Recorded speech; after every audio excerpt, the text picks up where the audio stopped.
ஒரு மூலிகையில் பல விஷயம். தெரிஞ்ச மூலிகை தெரியாத ரகசியம். நேனற்ற நோய்கள் குணமாகும். அது என்னன்றதை இந்த வீடியோவில் பார்க்கலாம். அதனுடைய மூலிகை பேர் மணத்தக்காளி. என்ன தம்பி பொசுக்குன்னு மணத்தக்காளி சொல்லிட்டு நான்லாம் எவ்வளோ சாப்பிட்ருக்கீங்க. ஆனால் இவ்வளோ நன்மைகள் இருக்குன்னு தெரிஞ்சிருக்குமா நண்பர்களே? இப்போ நீங்கள் பார்த்துட்டு இருக்கிறதாங்க மணத்தக்காளி. மணத்தக்காளி செரிமான பிரச்சனையை சரி பண்ணிவிடுங்க. வயிற்றுக்குள்ள இருக்கிற எத்தனை வகையான அல்சர் இருந்தாலும் சரி பண்ணணும். எத்தனை வருஷம் இருந்தாலும் வயிற்று இருக்கிற அல்சரை சரி பண்ணணும்.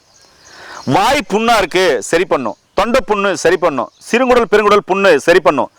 மலச்சிக்கல் இருக்குது சரி பண்ணும். அதே மாதிரி பைல்ஸ் இருக்குது, பல வருஷங்களாக கஷ்டப்பட்டுக்கிறேன் சரி பண்ணும். அதோடு சேர்த்து இங்கே அம்மன் பச்சரிசின்னு ஒரு மூலிகை இருக்குல்ல, இந்த மூலிகையும் பார்த்தீங்கன்னா இப்போ நான் சொல்கிற எல்லா விஷயத்தையும் சரி பண்ணுங்க. என் கையில் இருக்குது அம்மன் பச்சரிசி. இந்த மூலிகையும் பார்த்தீங்கன்னாக்கா எல்லா பிரச்சனையும் சரி பண்ணும். பார்த்தீங்கன்னா பின்னாடி பாருங்கள், என் கையில் பால் இருக்குது. இது கிழிச்ச பால் வரும் பாருங்கள், தெரியுதுங்களா? இலையில பால் இருக்குது தெரியுதுங்களா? இப்படி பால் இருக்கும்.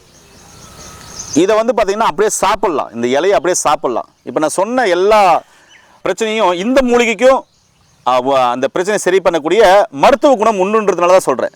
இது மேலே இருக்குது பாருங்கள், அரிசி மாதிரி. இது இருக்கிறதுனால தான் பேர் அம்மன் பச்சரிசின்னு வச்சு. இதை சாப்பிட்டிங்கன்னா என்ன டேஸ்ட்டில் இருக்கும் அப்படின்னு சொன்னால், அம்மன் பச்சரிசி இல்லைன்னா இது சாப்பிடும் பாருங்கள்.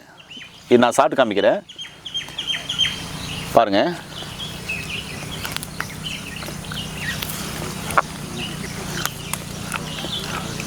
என்ன டேஸ்ட் இருக்குன்னா, ஒரு பச்சரிசி சாப்பிட்டா என்ன டேஸ்ட் இருக்குமோ அந்த டேஸ்ட் இருக்கு, அவ்வளோதான். இதில் நான் பால் வரும்னு சொன்னல பாருங்கள், என் கையில் பால் பாருங்கள். இந்த இலையிலையும் பால் இருக்குது, என் கையிலையும் பால் இருக்கு பாருங்கள்.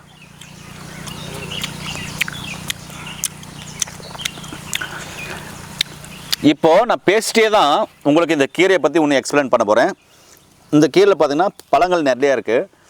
இந்த பழங்களையும் பார்த்திங்கன்னா அப்படியே சாப்பிட்லாம்.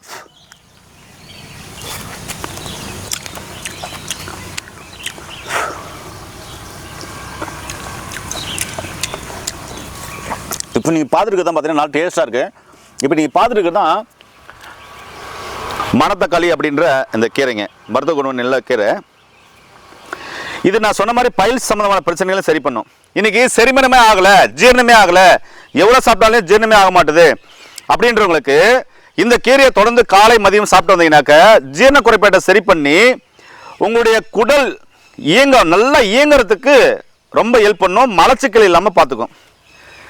சிறுநீரகம் சம்பந்தமான பிரச்சனை இருந்தால் இந்த மணத்தக்காளி சாறை தினமும் ஒரு 30 ml அளவில் உள்ளுக்குள்ளே குடிச்சிட்டு நிறைய தண்ணி குடிச்சிட்டு வந்தீங்கன்னா உங்களுக்கு அந்த சிறுநீரகம் சார்ந்த பிரச்சனை இல்லாமல் போகும். ஏன்னா இந்த வெயில் காலத்தில் யூடிஐ இன்ஃபெக்ஷன் நிறைய பேருக்கு இருக்குல்ல, அது வராமல் இருக்குன்னா இந்த இலைச்சாரை ஒரு 30 ml குடிச்சிட்டு நல்லா தண்ணி குடிங்க. இந்த கீரையை நீங்கள் தொடர்ந்து சாப்பிடும்போது விட்டமின் சி அதிகமாக இருக்கிறதுனால உடம்புல நோய் எதிர்ப்பு சக்தி அதிகமாகும். நோய் எதிர்ப்பு சக்தி அதிகமாச்சுனாக்க எந்த நோயும் வராதுங்க. ரொம்ப சிம்பிள்.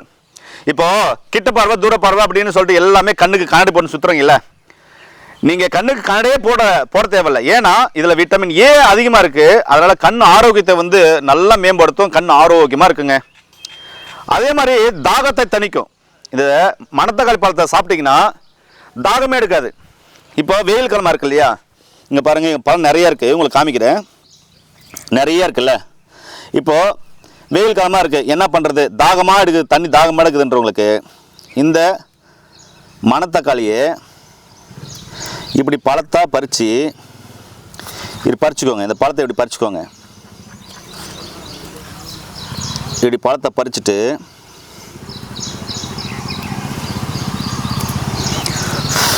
இங்கே பாருங்கள், இப்படி பழத்தை பறிச்சுக்கோங்க. பறிச்சுட்டு பெருசாக இன்னும் சுத்தமெல்லாம் பண்ண வேண்டாம். இது ஆல்ரெடி இயற்கையாக இருக்கிற ஒரு வரப்பிரசாதம், இயற்கை தந்த பொக்கிஷம், அமிர்தம்னு சொல்லலாம். இது அப்படியே என்ன பண்ணுங்கள்,